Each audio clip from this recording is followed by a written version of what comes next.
क्या कश्मीर के पहलगाम में जो कुछ हुआ उसे लेकर इंडिया वर्सेस पाकिस्तान में वॉर हो सकती है?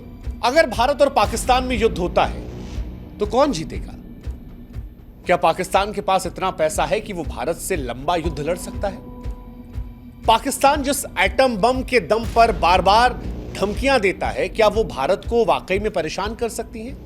दुनिया में कौन किधर खड़ा होगा? यह सवाल बड़ा महत्वपूर्ण है। क्या वॉर होगी?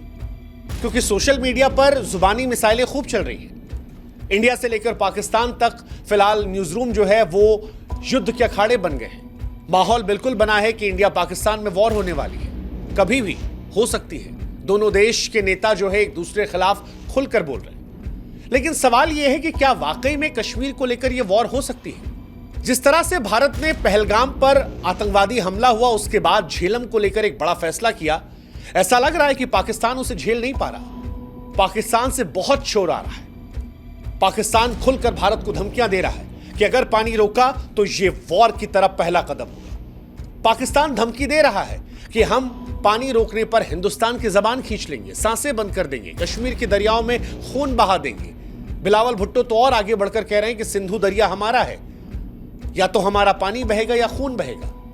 लेकिन हमें लगा कि जब ये सारी चर्चाएं चल रही हैं तो क्यों ना इसका जवाब ढूंढा जाए।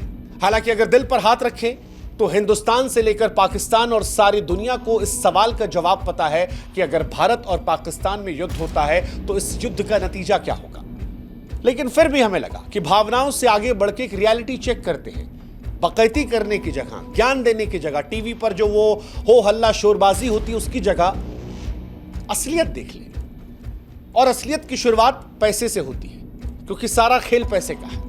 और जहां तक पैसे की बात है, भारत की 3.5 ट्रिलियन डॉलर की अर्थव्यवस्था है, जो पाकिस्तान की केवल 376 अरब डॉलर की अर्थव्यवस्था से 10 गुना बड़ी है। अब यहीं से समझ में आ जाता है कि भारत एक लंबी जंग को लड़ सकता है, लेकिन अगर पाकिस्तान भारत से युद्ध लड़ेगा तो कुछ ही हफ्तों में पाकिस्तान टूट जाएगा, क्योंकि उसके पास पैसा नहीं है।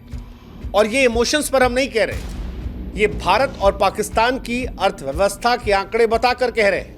आपको जानकर हैरानी होगी कि पाकिस्तान की सेना का बजट भारत के रेलवे के बजट से कम है।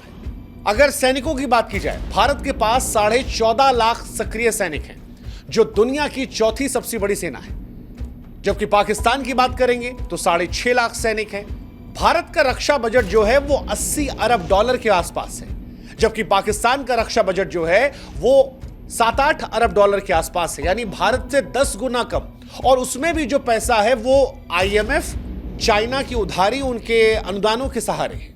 जिस एटम बम को लेकर पाकिस्तान लंबी लंबी डींगे हाँकता और कहता है जी पाव पाव के एटम बम है, छोटे एटम बम है, बड़े एटम बम है, ऐसे एटम बम है। देखो, परमाणु युद्ध को लेकर आपको ये बात माननी पड़ेगी कि दुनिया में कभी भी ये हमला होगा तो वो बर्बादी करेगा। लेकिन पाकिस्तान अगर इस बात को लेकर खुश हो रहा है कि परमाणु स्थिति उसे ताकतवर बनाएगी, तो उसे समझना पड़ेगा कि भारत की गहरी रणनीति, भारत के ज्यादा संसाधन, बेहतर पुनर्जन्म की क्षमता रखते हैं। पाकिस्तान के साथ ये नहीं है। पाकिस्तान के पास सिर्फ एक दोस्त है जो उसका अपना वहम है। भारत की कूटनीति दुनिया से बेहतर है और पाकिस्तान के पास दोस्त के नाम पर सिर्फ एक है, उसका वहम। इसलिए कई बार लगता है कि पाकिस्तान जिस तरह से भारत को धमकियां दे रहा है वो हंसी का पात्र है, क्योंकि हकीकत पाकिस्तान की यही है कि उनके मुल्क में रोटी, बिजली, पानी का काल है। वो भारत से जंग की बातें करते हैं लेकिन अपने देश को संभालने की स्थिति में नहीं है। भारत से ख्वाबों में जंग जीत सकते हैं, हकीकत कहानी अलग है। और यह इतिहास भी गवाह है, यह आज की कहानी नहीं है। साल 1947 में पाकिस्तान ने कश्मीर को हड़पने की कोशिश की, भारतीय सैनिकों ने उल्टे पांव दौड़ाया था। साल 1965 में पाकिस्तान ने युद्ध छेड़ा, उन्हें लगा कि शायद हम कमजोर हो गए हैं।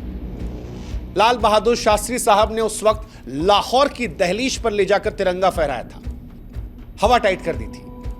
साल 1971 में पाकिस्तान के 2 टुकड़े हिंदुस्तान ने कर दिए थे। दुनिया में सबसे ज्यादा सैनिकों का आत्मसमर्पण उसी दौरान हुआ था। 93,000 सैनिकों ने समर्पण किए थे और वो तस्वीरें आज भी पाकिस्तान को शर्मिंदा करती हैं। पाकिस्तान 2 हिस्सों में बढ़ गया था, बांग्लादेश, और आज भी पाकिस्तान उस बात को लेकर रह रह कर किलसता रहता है। 47 में बने पाकिस्तान के 2 टुकड़े हिंदुस्तान ने एक झटके में कर दिए थे। हम वही हैं। 1984 में पाकिस्तान ने जब होशियारी से सियाचिन पर कब्जा करना चाहा, हमने सियाचिन से उसे भगा दिया। ऑपरेशन मेघदूत हिंदुस्तान की वीरता का प्रमाण है। साल 1999 जब पाकिस्तान ने जनरल परवेज मुशर्रफ ने अपने ही प्रधानमंत्री को बेवकूफ बनाकर उनकी पीठ पर खंजर घोंपकर तख्ता पलट कर दिया था और कश्मीर में घुसने की कोशिश कर दी थी और दोस्ती का नाजायज फायदा उठाकर हिंदुस्तान को बेवकूफ बनाने की कोशिश की थी, तब भी हिंदुस्तान ने पाकिस्तान को पहाड़ों से धकेल कर भगाया। आलम यह था कि पाकिस्तान अपने सैनिकों की लाश उठाने नहीं आया, उन्हें कबूल नहीं कर रहा था। और उसके बाद पाकिस्तान प्रत्यक्ष तौर पर लड़ने कभी नहीं आया। वो कभी पुलवामा, कभी उरी, कभी संसद पर हमला, कभी ताज होटल पर हमला, कभी पहलगाम, लोगों को भड़काकर, फुसलाकर, धमकाकर हिंदुस्तान में हमले करवाए। सीधी लड़ाई पाकिस्तान की हैसियत नहीं रही, जिस तरह से इन युद्धों के बाद पाकिस्तान को हमने सबक सिखाया। तो जिस शिमला समझौते को पाकिस्तान बार बार कहता है कि अब तोड़ दिया जाएगा, उसका लिहाज पाकिस्तान ने रखा कब? 99 में, सियाचिन में? कब रखा पाकिस्तान ने? कभी नहीं रखा। संसद हमले में, ताज होटल हमले में, उरी में, पुलवामा में। पाकिस्तान को याद रखना चाहिए कि पाकिस्तान, भारत ने तुम्हें बार बार हराया है, दुनिया ने तुम्हें अपमानित होते हुए देखा है, और जिस परमाणु धमकियों के दम पर तुम बार बार अटैक करने की बात करते हो कि पाकिस्तान के पास हकीकत में और कुछ नहीं है, ना जल शक्ति, ना थल शक्ति, ना वायु शक्ति।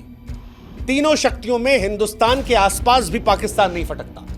और ये मैं हवाबाजी में नहीं कह रहा हूं, ये आंकड़ों में कह रहा हूं। पाकिस्तान के पास सिर्फ एक चीज है, परमाणु शक्ति। लेकिन पाकिस्तान, अगर तुम पहले वार करने की मूर्खता करोगे तो ये याद रखना कि भारत का जवाब ऐसा होगा कि नक्शों पर तुम्हारा अस्तित्व खोजने में इतिहासकारों को मुश्किल होगी।